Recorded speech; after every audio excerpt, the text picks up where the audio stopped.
Ladies and gentlemen, today we are looking at a 1949 Chevrolet 3800 panel truck dually, the kind of machine that does not enter a room. It slowly occupies the entire neighborhood and makes every modern crossover look like it came with emotional support cufolders. This is not just a delivery truck. This is a rolling green warehouse with black fenders, rear barn doors, dual rear wheels, and enough old-school presence to make a traffic light apologize for turning red. And before we crawl under this glorious beast, subscribe to Campoto. It costs less than fixing one mysterious old truck noise, and unlike that noise, it actually brings joy. Hit the button, because somewhere out there a forgotten panel truck is waiting for applause, and we are the people clapping like proud uncles at a school play.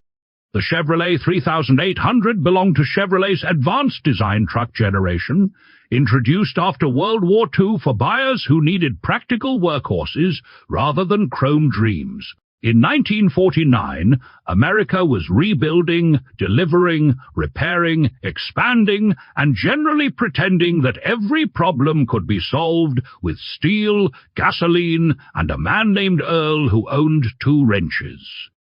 The 3800 sat at the heavier end of Chevrolet's light-duty commercial range, aimed at businesses, tradesmen, municipal services, and anyone who needed more load capacity than a friendly half-ton pickup could offer.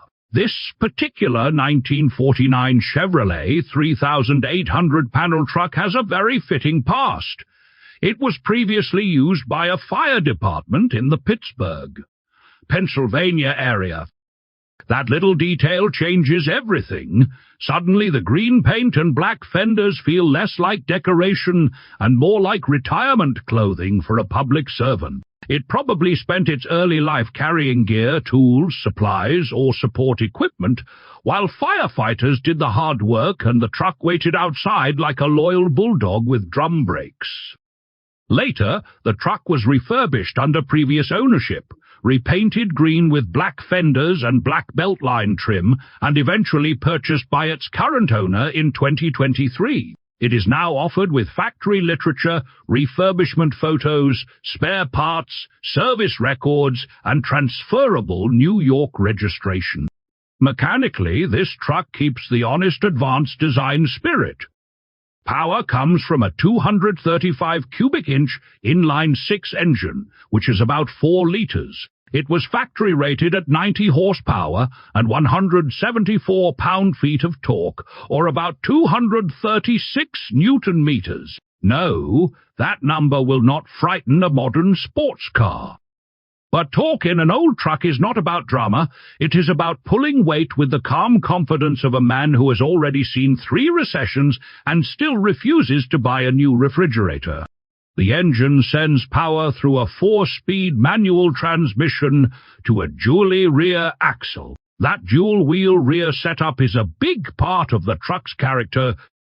It gives the Chevrolet a wider, more planted working stance and reminds you this machine was meant for duty, not delicate Sunday posing. The chassis uses solid axles with leaf springs at all 4 corners, which is beautifully simple and wonderfully stubborn. The ride is probably not gentle in the modern sense. It is more like a handshake from a retired dock worker, firm, direct, and possibly followed by a story about unions. Stopping is handled by 4-wheel drum brakes, and the seller notes that the right brakes hang up upon initial use. The truck rides on 1/8-inch steel wheels painted silver with some visible corrosion. The front tires are Excelsior radials, while the rear Goodyear rubber shows cracks in the sidewalls. So yes, before any long heroic road trip, tires and brakes deserve attention. On the outside, the Chevrolet wears chrome bumpers and a custom Chevrolet-branded grille guard, giving it the face of a friendly old truck that still knows how to push something out of its way. It also has yellow lens driving lamps, turn signals, running boards, a tinted sun visor, side exit exhaust, rear barn doors with inset tail lights, illuminated mud flaps, and rear bumper mounted work lights. Paint cracks and imperfections are present, but on a truck like this they feel less like flaws and more like laugh lines. Inside, the cabin has been turned into something far more usable for people than a bare commercial shell. There are 2 rows of Corbeau fixed back bucket seats, plus a 3rd row bench, all trimmed in black upholstery. Green carpets and a black rubber mat cover the front floorboards, while wood slats form the headliner and cargo floor. Equipment includes front 3-point seat belts, a reverse camera, a Mopar CD sub-terre, and ceiling-mounted Boss speakers. The heater switch reportedly overheats while in use, which is very old truck behavior. Even the comfort system wants to become a campfire. The 3-spoke steering wheel has a Brody knob and vinyl wrap facing an 80 mile per h-hour speedometer, equal to about 129 kilometers per h-hour, and a combination gauge. The 5-digit odometer shows 16,000 miles, or about 25,750 kilometers, with roughly 150 miles, about 241 kilometers, added under current ownership. Total mileage is unknown, which is normal for a working truck this old.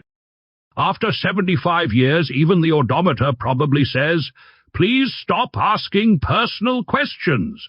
The design philosophy of this 1949 Chevrolet 3800 panel truck dually is beautifully simple: carry things, protect them from weather, and look serious enough that nobody asks too many questions. The closed panel body gives it that almost secretive shape, like it might be hauling fire department tools, spare parts, or one of Timmy's business ideas, which usually begins with a rope, 3 flashlights, and the words, "I saw this online." The rear barn doors are perfect. They do not whisper convenience, they announce work. The green paint with black fenders and black beltline trim gives the truck a practical municipal dignity. It has paint cracks and imperfections, but on a former fire department machine that feels right. A truck like this should not look like it spent 75 years under a silk blanket. It should look like it has story. The custom Chevrolet branded grille guard, yellow lens lamps, tinted sun visor, running boards, illuminated mud flaps, and rear work lights give it a retired but ready attitude, as if it still shows up early and tells younger vans they are holding the wrench wrong. Compared with smaller pickups of the same era, the 3800 feels less like a personal runabout and more like a proper commercial tool. A half-ton truck was for farms, shops, and weekend jobs. This dually panel truck was for schedules, loads, and consequences. It was the kind of vehicle that could serve a department, a tradesman, a delivery route, or a small business before spreadsheets made everybody nervous. The Corbeau bucket seats, 3rd row bench, wood slat headliner, wood cargo floor sound system, and reverse camera make it friendly for shows and casual drives. But the cracked rear tire sidewalls, brake issue, paint flaws, and overheating heater switch remind us that ready to enjoy still means bring tools. And that is why I like it. This Chevrolet is honest, useful, a little dramatic, and built with the kind of confidence we rarely see now. Modern vehicles ask you to update software before letting you enjoy the ride. This one asks you to check the tires, respect the brakes, and maybe wear a shirt you do not mind getting dusty.